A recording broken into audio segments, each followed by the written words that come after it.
Sabtu 12 September 2020, kapal penjaga pantai Cina dengan nomor lambung 5204 masuk Natuna sejak pukul 10.00 waktu Indonesia Barat.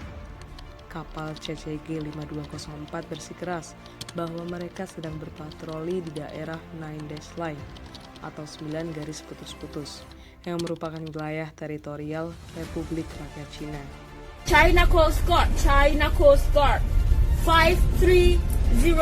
This is Indonesian Coast Guard calling you over.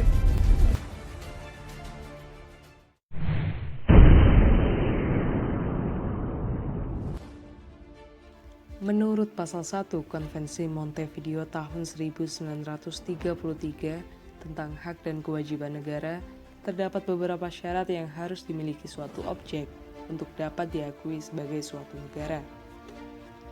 Salah satunya adalah wilayah tertentu.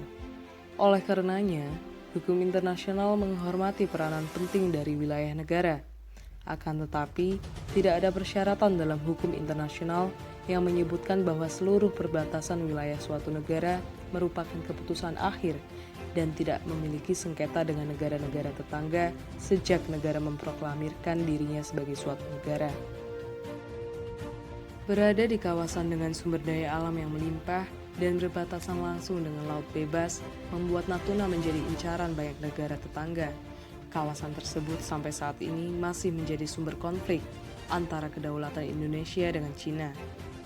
Laut Natuna terletak di dekat Laut Cina Selatan dan masih termasuk dalam zona ekonomi eksklusif Indonesia.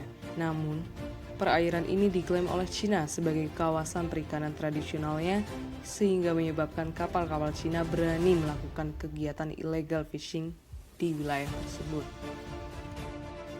Konflik Laut Cina Selatan sesungguhnya dilatar belakangi karena adanya klaim pemerintah Republik Rakyat Cina atas hampir keseluruhan wilayah tersebut, berdasarkan jejak historis mereka. Klaim Nine Dash Line yang digambarkan dengan 9 garis putus berbentuk huruf U di kawasan Laut Cina Selatan mengiris landas kontinen dan zona ekonomi eksklusif Indonesia. Dalam pasal 57 United Nations Convention on the Law of the Sea atau UNCLOS tahun 1982 dan Undang-Undang Nomor 5 tahun 1983 tentang zona ekonomi eksklusif Indonesia telah diatur mengenai hak berdaulat Indonesia untuk memanfaatkan kekayaan alam yang berada di bawah zona ekonomi eksklusif Indonesia tanpa boleh diganggu oleh negara lain. Sensitivitas persoalan Laut Cina Selatan kini juga menyangkut kepentingan nasional Indonesia.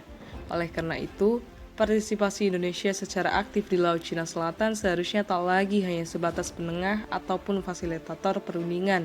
Bila Cina tidak mengakui zona ekonomi eksklusif Indonesia di Kepulauan Natuna Utara, maka Indonesia juga tidak perlu mengakui wilayah tradisional penangkapan ikan nelayan Cina.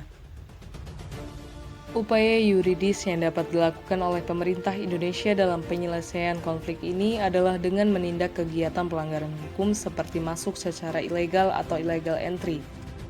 Selain itu, Indonesia juga dapat melakukan upaya preventif dan represif terhadap klaim Cina.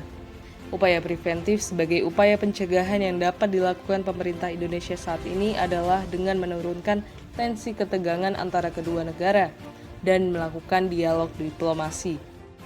Untuk jangka panjang, Indonesia dapat meningkatkan intensitas kegiatan administratif pemerintahan seperti pencatatan penduduk dan pelayanan masyarakat. Sedangkan upaya represif yang dilakukan pemerintah dapat dilakukan dengan tetap menindak tegas para pelaku penangkapan ikan secara ilegal.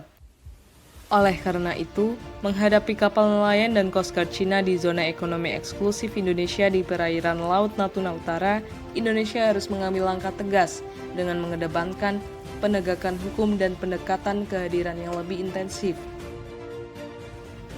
Dalam upaya penyelesaian sengketa ini, dapat pula dilakukan di dalam pengadilan dengan menghadapkan secara langsung kedua belah pihak yang bersengketa. Salah satu mediator yang paling logis yaitu Mahkamah Internasional. Tentu, hal inilah yang paling memungkinkan untuk dapat menyelesaikan sengketa yang melibatkan negara Indonesia dengan Cina mengenai wilayah Laut Natuna Utara.